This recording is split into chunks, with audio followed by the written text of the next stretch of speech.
In an examination, a people average marks were 63 per paper. If he had obtained 20 more marks for his geography paper and 2 more marks for his history paper, his average per paper would have been 65. How many papers were in the examination? एक परीक्षा में एक छात्र के प्रति paper औसत अंक 63 थे। यदि उसने अपने भूगोल के पेपर के लिए 20 और अंक और अपने इतिहास के पेपर के लिए 2 अधिक अंक प्राप्त किए होते, तो उसका प्रति पेपर औसत 65 होता। परीक्षा में कितने पेपर थे? नंबर ऑफ पेपर्स निकालने हैं। एवरेज का फॉर्मूला होता है average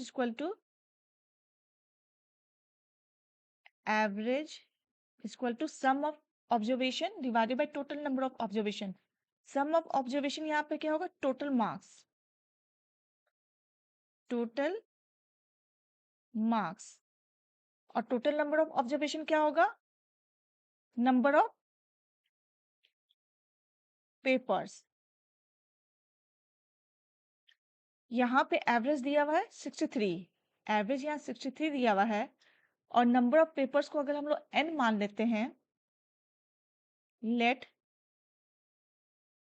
there be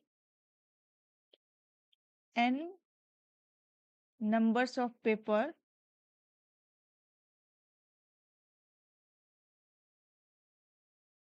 then total marks कितना होगा? Total marks equal to number of papers multiply average. Then total marks equal to average multiply number of papers 63n। अगर उसने 20 अधिक मार्क्स लिए होते, प्राप्त किए होते ज्योग्राफी में, 20 मोर मार्क्स ज्योग्राफी में प्राप्त किए होते और 2 मार्क्स अधिक प्राप्त किए होते हिस्ट्री पेपर में, तो उसका एवरेज कितना होता? 65 हुआ होता। तो फिर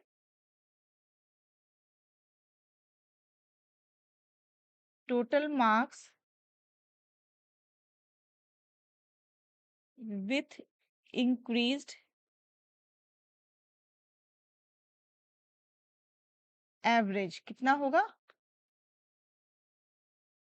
65n। अगर 20 अधिक मार्क्स उसने प्राप्त किए होते ज्योग्राफी में और 2 अधिक मार्क्स प्राप्त किए होते हिस्ट्री में, तो उसका एवरेज बढ़ के कितना हो गया होता? 65। पहले 63 था, अब फिर बढ़ के कितना हुआ? 65 और दोनों का डिफरेंस कितना है? 20 प्लस 2, यानी पहले 63 था, उसका एवरेज बढ़ करके 65 हुआ। क्यों एवरेज बढ़ा? अगर उसने 20 मार्क्स ज्योग्राफी में अधिक लाए होते हैं और 2 मार्क्स उसने हिस्ट्री में अधिक लाए होते हैं, तो एवरेज बढ़ करके 65 हो जाता।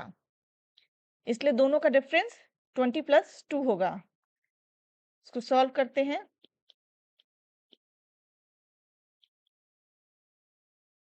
22 डिवाइड बाय 2 11। सो टोटल कितने नंबर ऑफ पेपर्स हुए? So there were 11 papers in the examination।